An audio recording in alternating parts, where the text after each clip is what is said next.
Haryana roadways के सांझे मोर्चे की तरफ से सरकार के खिलाफ चरणबद्ध तरीके से 3 अप्रैल से शुरू होगा। ये 3 अप्रैल, 8 अप्रैल, 13-14 अप्रैल, 22-24 अप्रैल, 5 मई, ये इस तरीके से 8 चरणों में भूख हड़ताल रखी गई है, जो 24 घंटे की होगी। भूख हड़ताल डिपो की कमेटियां करेगी और साथ में 5 सदस्य सांझे मोर्चे के स्टेट कमेटी की तरफ से आएंगे, तो जिसमें 24 घंटे की भूख हड़ताल रहेगी।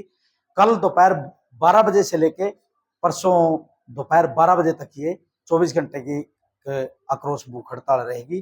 तो हम अपनी मांगों के बारे में सरकार का विरोध प्रदर्शन करेंगे। क्या मांग है इसमें? हमारी मांगे है, हमारी सांझे मोर्चे की 2023 में भी, 2022 में भी, 2024 में पूर्व परिवहन मंत्री असीम गोयल जी और मुख्यमंत्री के प्रधान सचिव जो वी उमाशंकर जी उस समय थे, और परिवहन आयुक्त और निदेशक वगैरह सभी उच्च अधिकारी थे, उनके साथ सांझे मोर्चे की बातचीत हुई थी। उस बातचीत में परिवहन मंत्री जी ने रोडवेज के कर्मचारियों की मांगों को जायज मानना था, और 32 सूत्रीय मांगे थी, हर साल ये मांगे बढ़ती जाती है, तो वो मानना था। और उन्होंने 15 दिन का समय दिया था, खुद परिवहन मंत्री जी ने और वी उमाशंकर जी ने।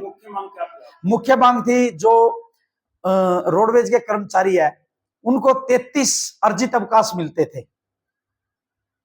तो इन्होंने विभाग ने उनकी कटौती करके उनको 17 कर दिया गया है। फिर उन्होंने मौखिक रूप से उस मीटिंग में मान भी लिया था और यह भी कहा था कि इनको 30 अर्जित अवकाश मिलेंगे, लेकिन उनका कोई लेटर जारी नहीं किया, वो लेटर दबाए बैठे हैं। जबकि हमारे को 33 अर्जित अवकाश का वो है, क्योंकि चालक परिचालक इमरजेंसी ड्यूटी में आते हैं और फैक्ट्री रूल के अंदर आते हैं।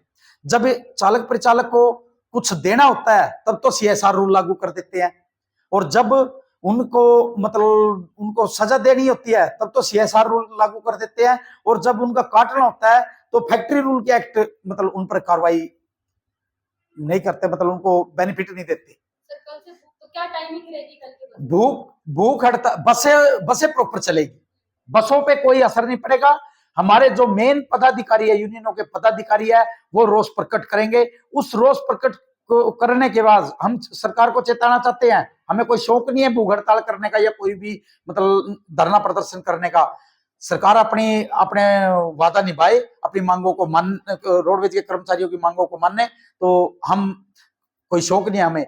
अब सरकार का लेटर आया है, 24 तारीख को सरकार ने बुलाया है, महानिदेशक ने बुलाया है, और जबकि पहले बुलाया था, पहले उन्होंने स्थगित कर दिया। अगली कानूनी अड़चनों के कारण, विभागीय व्यवस्था होने के कारण, तो आपकी मीटिंग स्थगित की जाती है।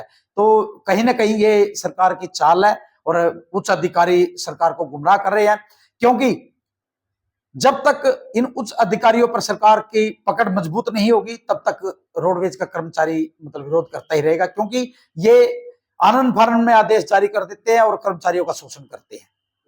जो तीसरे टर्म की सरकार आई थी, हरियाणा सरकार, बीजेपी की सरकार, लोग कहते हैं कि भाई कर्मचारी सरकार के विरोधी है। हम सरकार के विरोधी नहीं है, सरकार के साथ कंधे से कंधा मिलाकर काम करना चाहते हैं, लेकिन सरकार हमें बंधुआ मजदूर मानती है।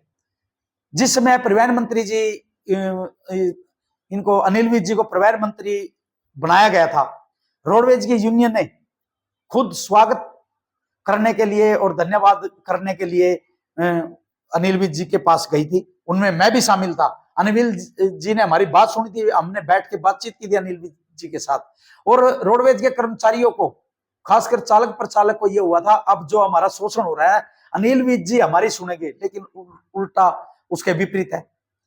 अनिल विज जी ने आज तक किसी कर्मचारी की कोई समस्या नहीं सुनी, बल्कि आनंद फानन में आते हैं, किसी बस स्टैंड पे आते हैं तो किसी कर्मचारी को सस्पेंड कर देते हैं, सफाई नहीं है, उसके नाम पे बस पे धक्का लगाना पड़ गया, एक चालक को सस्पेंड कर दिया, जबकि उस चालक ने बहुत अच्छा कार्य किया था, क्योंकि वो बस वहां खराब हो गई थी, तो प्राइवेट वालों का उसके बाद टाइम था, प्राइवेट वालों ने दबाव डाला अपनी बस को हटाओ, तो उस चालक ने कहा 2-4 बंदे धक्का लगा दो, मैं वर्कशॉप में जाके ठीक करवा लाता हूँ, और तो बस ठीक हो जाएगी। और परिवहन मंत्री जी ने कुछ नहीं सुनी, उल्टा उसी चालक को सस्पेंड कर दिया।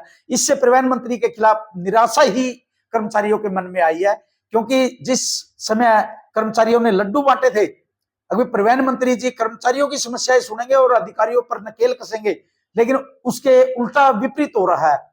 परिवहन मंत्री जी किसी डिपो में जाते हैं, पता चलता है कि आज नारनौल आ रहे हैं, आज दूसरे डिपो में आ रहे हैं, लेकिन कोई भी कार्य नहीं करते, कर्मचारियों को कोई समस्या नहीं सुनते। तो कर्मचारियों की जो नाराजगी है ये कब तक चलती रहेगी? जब तक कर्मचारियों के काम नहीं होते, ये आंदोलन जोर पकड़ता जाएगा। हमने अभी भूख हड़ताल की है, इस भूख हड़ताल के बाद हम जून के महीने में परिवहन मंत्री जी का दोबारा से स्वागत करने के लिए, उनके आवास का घेराव करने के लिए साझा मोर्चा जाएगा। उसमें सभी कर्मचारियों को बुलाया जाएगा। उस समय हो सकता है रोडवेज के मतलब जो बसें चल रही है उन पर भी प्रभाव पड़े, लेकिन धरना जो अभी भूख हड़ताल है, इससे बसों पे कोई फर्क नहीं पड़ेगा, बस जो की तो चलती रहेगी।